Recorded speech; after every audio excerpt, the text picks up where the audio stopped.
Welcome to KRR kitchen. இன்னைக்கு நம்ம கிச்சனில் நல்ல ஒரு அருமையான குழம்பு ரெசிபி தான் பார்க்க போகிறோம். இன்னைக்கு நாம நல்ல பலாக்கொட்டை, முருங்கைக்காய், உருளைக்கிழங்குலாம் போட்டு குருமா குழம்பு எப்படி செய்கிறதுன்னு தான் பார்க்க போகிறோங்க.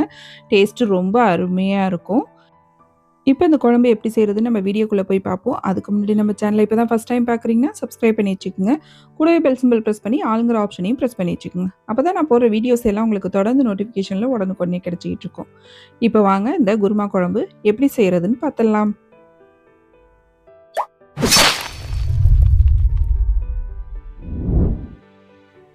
இப்போ இன்றைக்கி குருமா குழம்பு செய்கிறதுக்கு பார்த்தீங்கன்னா முருங்கைக்காய், உருளைக்கிழங்கு, பலாக்கொட்டை எடுத்து வச்சுருக்கேன். முருங்கைக்காய், உருளைக்கிழங்கு 2த்தையும் பார்த்தீங்கன்னா தண்ணியில் கட் பண்ணி வச்சுருக்கேன். அதே போல் பலாக்கொட்டையும் பார்த்தீங்கன்னா நல்லா வேக வச்சு எடுத்து வச்சுருக்கேன். நல்லா குக்கரில் போட்டு ஒரு 3 விசில் வச்சோம் அப்படின்னாக்கா நல்லா வெந்து வந்துடும். அதே போல் தான் வேக வச்சு எடுத்து வச்சுருக்கேன்.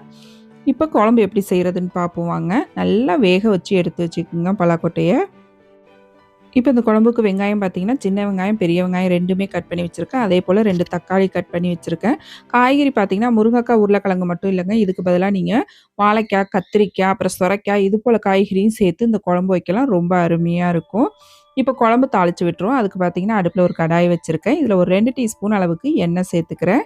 எண்ணெய் நல்லா காஞ்சதுக்கு அப்புறம் பார்த்தீங்கன்னா சின்ன துண்டு அன்னாசிப்பூ, கொஞ்சம் கல்பாசி, ஒரு சின்ன துண்டு பட்டை, ஒரே ஒரு மராட்டி மொக்கு சேர்த்துருக்கேன். இப்போ இது நல்லா பொரிஞ்சு செவந்து வரட்டும். இது கூடவே பார்த்தீங்கன்னா ஒரு 1/4 டீஸ்பூன் அளவுக்கு சோம்பும் சேர்த்துருக்கேன். இப்போ இது எல்லாத்தையும் பொரிய விட்டுக்குங்க.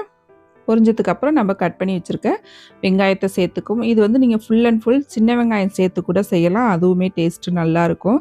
இப்போ வெங்காயம் பார்த்தீங்கன்னா நல்லா வதங்கி வரணும். வெங்காயம் வதங்கி வரட்டும். இப்போ வெங்காயம் வதங்கி வந்தோடனே இதில் 1 டீஸ்பூன் அளவுக்கு இஞ்சி பூண்டு பேஸ்ட்டு சேர்த்து நல்லா வதக்கி விட்டுக்குங்க.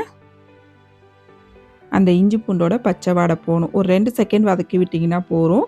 நல்லா வதங்கிட்டு இருக்கும் போதே இது கூடவே நம்ம கட் பண்ணி வச்சுருக்க தக்காளி பழம், மீடியம் சைஸில் 2 தக்காளி பழம் எடுத்திருக்கேன்.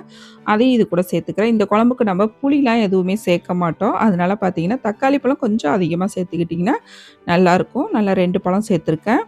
இப்போ பாருங்கள் தக்காளி நல்லா வதங்கி வந்திருக்கு. வதங்கி வந்ததுக்கப்புறம் இதில் ஒரு 1/2 டீஸ்பூன் அளவுக்கு மஞ்சள் தூள் சேர்த்துக்கிறேன். இது வந்து வீட்டில் அரைச்ச குழம்பு மிளகாத்தூள் ஒரு 3 டீஸ்பூன் அளவுக்கு சேர்த்துக்கிறேன். இது கூடவே 1 டீஸ்பூன் அளவுக்கு தனியாத்தூள் சேர்த்துக்கிறேன். இப்போ இது கூடவே பார்த்தீங்கன்னா ஒரு 1/2 டீஸ்பூன் அளவுக்கு காஷ்மீரி சில்லி பவுடர் சேர்த்துக்கிறேன். சேர்த்து நல்லா ஒரு 2 செகண்டுக்கு கலந்து விட்டுக்குங்க. நல்லா மசாலாவோட பச்சை வாடை போனதுக்கப்புறம் நம்ம கட் பண்ணி வச்சுருக்க காய்களை இதில் சேர்த்து இன்னொரு 2 செகண்டுக்கு வதக்கி விட்டுக்குங்க. நான் இன்றைக்கி முருங்கைக்காய், உருளைக்கிழங்கு சேர்த்துருக்கேன்.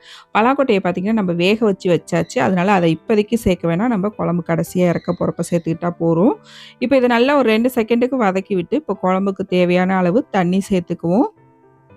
தண்ணி பார்த்திங்கன்னா இன்றைக்கி நான் அரிசி கழுவுன தண்ணி தான் எடுத்து வச்சுருக்கேன். இந்த தண்ணியில் செய்யும்போது பார்த்திங்கன்னா டேஸ்ட்டு ரொம்ப நல்லாயிருக்கும்.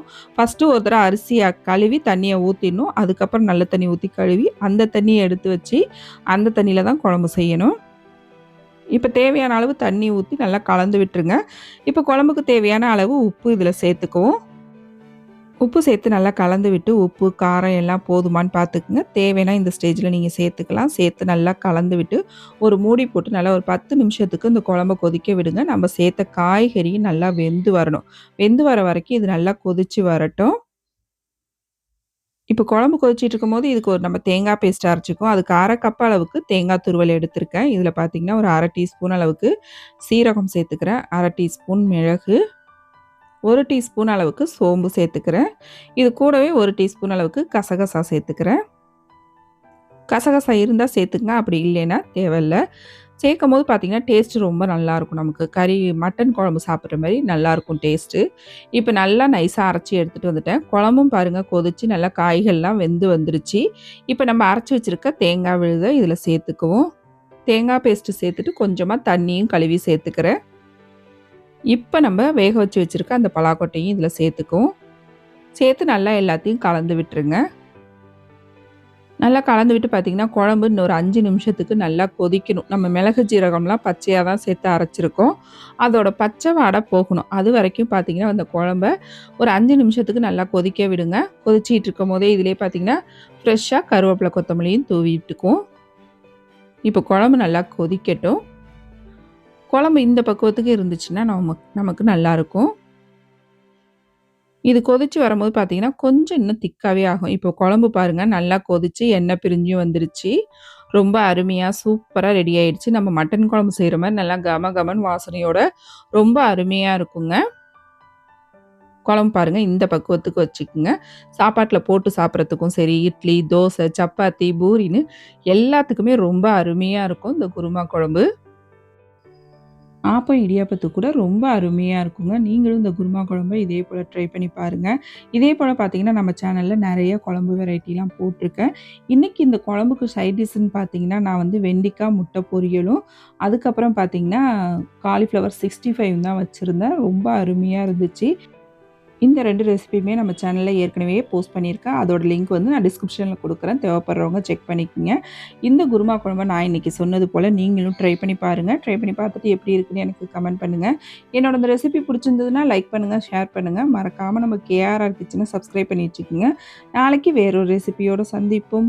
தேங்க்ஸ் ஃபார் வாட்சிங்.